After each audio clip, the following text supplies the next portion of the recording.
اعوذ باللہ من الشیطان الرجیم بسم اللہ الرحمن الرحیم عن رافع ابن خدیج قال قال رسول اللہ صلی اللہ علیہ وسلم ثمن القلب خبیث ومہر البغی خبیث وقصب الحجام خبیث رواہ مسلم۔ حضرت رافع ابن خدیج رضی اللہ تعالیٰ عنہ سے روایت ہے، وہ فرماتے ہیں کہ میرے آقا جی علی نبینا علیہ الصلوۃ والسلام نے ارشاد فرمایا کہ کتے کی قیمت خبیث ہے اور زانیہ کی خرچی حرام، فسد لینے والے کی اجرت خسیس ہے۔ اس کو امام مسلم علیہ الرحمن نقل کیا۔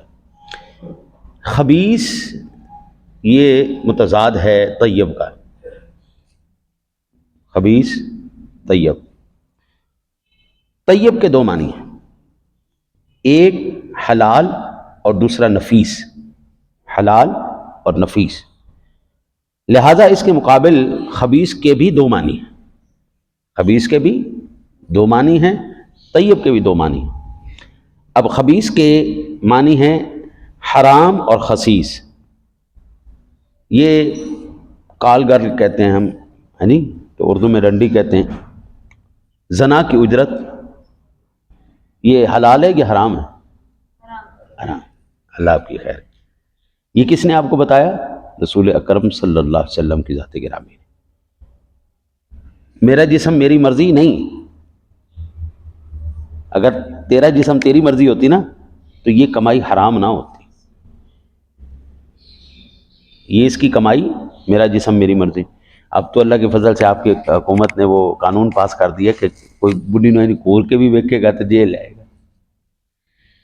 تے ہن جڑا بڈھیاں نے تماشا پانا رہ رب دا نام، یعنی کور کے بھی ویکھے گا، یعنی ذہنی تشدد، جنسی تشدد، یعنی مجھے پتہ نہیں ہے، اس بات کا بڑی تعجب ہوتا ہے، حیرانگی ہوتی ہے کہ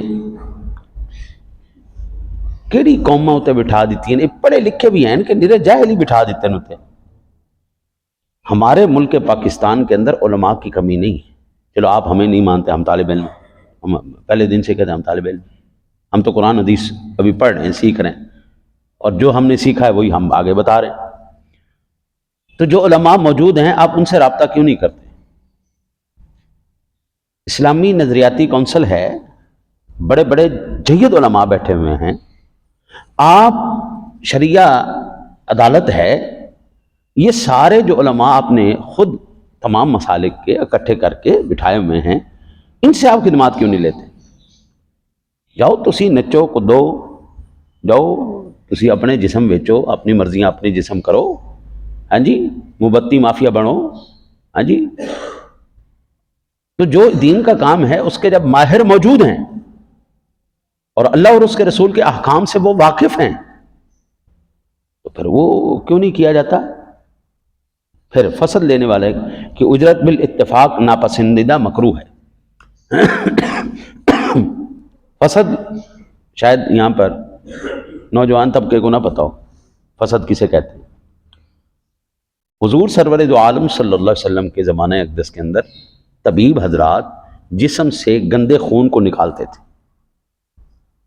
اس کو کہتے ہیں فسد لگوانا۔ یہ ہمارے بڑوں تک تھا،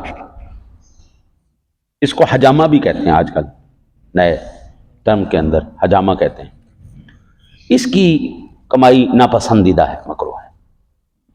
پھر کتے کی قیمت میں اختلاف ہے، کتے کی قیمت میں اختلاف ہے۔ امام شافعی علیہ رحمہ کے ہاں کتا بیچنا خریدنا یہ حرام ہے، ہمارے ہاں اگرچہ ناپسندیدہ ہے اور اس کو پسند نہیں کیا جاتا کہ کتوں کا ہی کام شروع کر دے، بندہ کتے بیچنے شروع کر دے، ایسا نہیں۔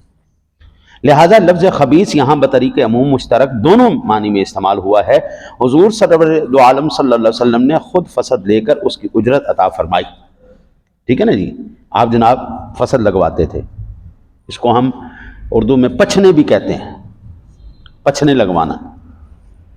آج کل کے دور کے اندر یہ اس کا جو سب سے بہترین حل یہ ہے، وہ پوری تفصیل سے میں حدیث پاک آپ کو بخاری شریف کی میں بعد میں عرض کروں گا، اور اس پر میں اس کے تفصیلی میں احکام آپ کے بارگاہ میں عرض کروں گا۔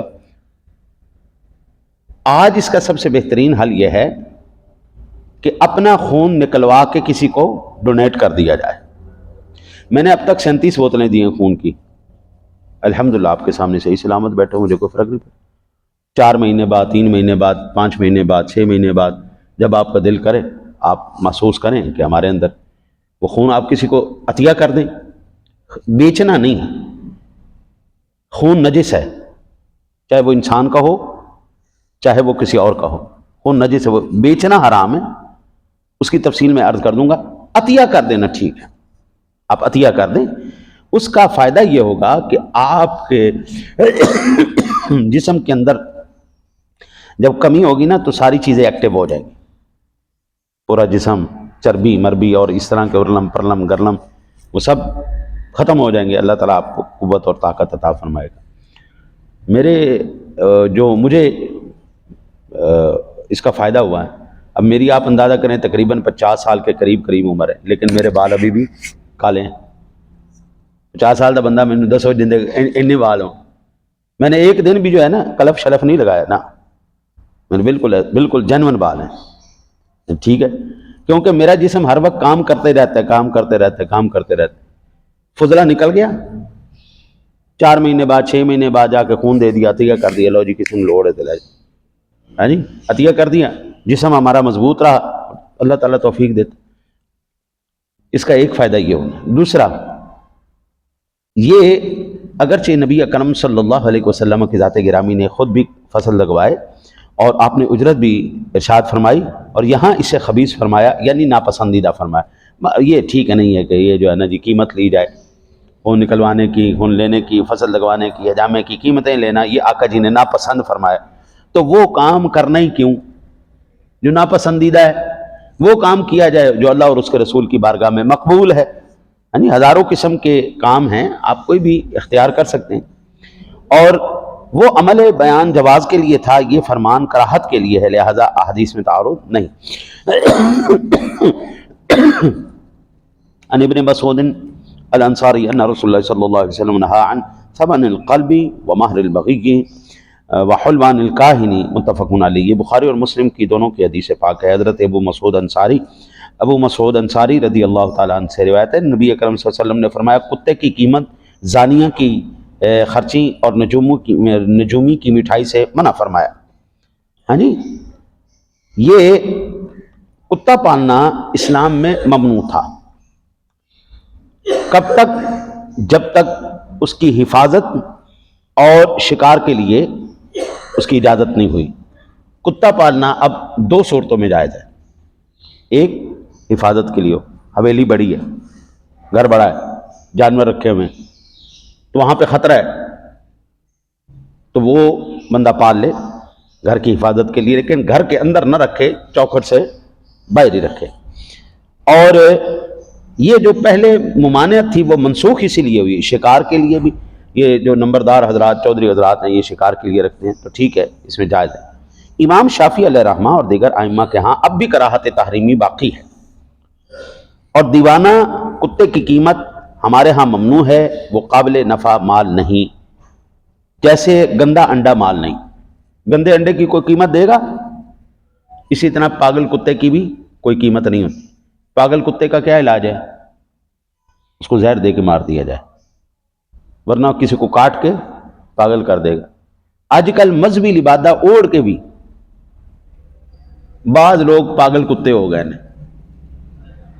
کدی ولیاں نو بھونکے, کدی نبیاں نو بھونکے, کدی صحابہ نو بھونکے. یہ پاگل کتے نے. یا تو انہاں نو بن کے نا جی اندر رکھ دیو, یا پھر دوسرا علاج جو میں عرض کیتا ہے, پاگل کتے کا ایک ہی علاج ہے, یا انہوں بالکل بن کے. ایسے پاگل کتے جو صحابہ کا احترام نہ کریں, اولیاء اللہ کا احترام نہ کریں, اہل بیت کا احترام نہ کریں, سرور دو عالم صلی اللہ علیہ وسلم کا احترام نہ کریں, یہ گستاخیاں کریں, بے ادبیاں کریں, تو ان کا ایک ہی علاج ہے جو پاگل کتے کا علاج. ہاں جی, آج کل ویسے بھی کہتے ہیں نا جی ساڈی سنگن دی طاقت کتےاں تو بھی کتے, تو پھر جو کتےاں دا علاج ہے نا جی, پاگل کتے دا ایک ہی علاج. اور مہر بغی سے مراد زانیہ کی اجرت ہے, جو میں پہلے آپ کو عرض کر چکا ہوں. تیسری کاہن کی مٹھائی سے مراد. آج کل نا جی لوگوں کو بیوقوف بنانا بڑا ہی آسان. اتنا آسان ہے نا جی. اے جنہ نجومی جننے بھی پامسٹ بیٹھے ہوئے نے سارے نے پاگل بنایا ہے. میں ہوں جناب کسی بھی بندہ دے ہاتھ پھڑ کے نا جی کہاں کہ یار تم جڑا ہے نا جی بڑا ہی شاندار آدمی ہے لیکن تو سارے نال صحیح کرنے لیکن تیرے نال کوئی صحیح نہیں. انہیں کہنا ہو اے دیکھو نا کیا گل صحیح. پھر میں کہا جناب تو تے محنت دینا اخیر کر دینا تینوں لیکن محنت کا کوئی سرا نہیں ہے. اگلا کہ وہ تیری خیر ہو جائے ہے دیکھنا ہے ایک بندہ جڑا میرا اندر تینوں اجرت نہیں ملتی تیری کوئی قدر نہیں کرتا تیرا کوئی احترام نہیں کرتا لوگ سارے تیرے نال دھوکھا کرتے ہیں تو سارے نال صحیح ہے تے سارے بیوقوف ہوئے ہوئے بس اے میرا دیوانہ ہو گیا جی. چار پانچ جڑا نے جی نفسیاتی گلا جڑا سارے ہی پریشان نے وہ گلیں انہوں سنا دو دنیا پاگل ہو جائے گی. ہوئے ہوئے ہوئے ہوں بھاویں انہوں تویز ویچو تو بھاویں گنڈے ویچو تو بھاویں انہوں جناب تسی الو دا خون اندے کو لے بھاویں الو منگائی رکھو تو بھاویں بلیاں دی پوچھا منگائی رکھو جو مرضی کیتی رکھو ہے جی. یہ سارا کا سارا معاملہ حرام ہے. کوئی اس کے ٹیڈی پیسے کا فائدہ نہیں. دعا کرو اللہ تعالیٰ اپنے حبیب کے صدقہ ہمیں حرام سے محفوظ فرما کر حلال عطا فرمائے. اللہم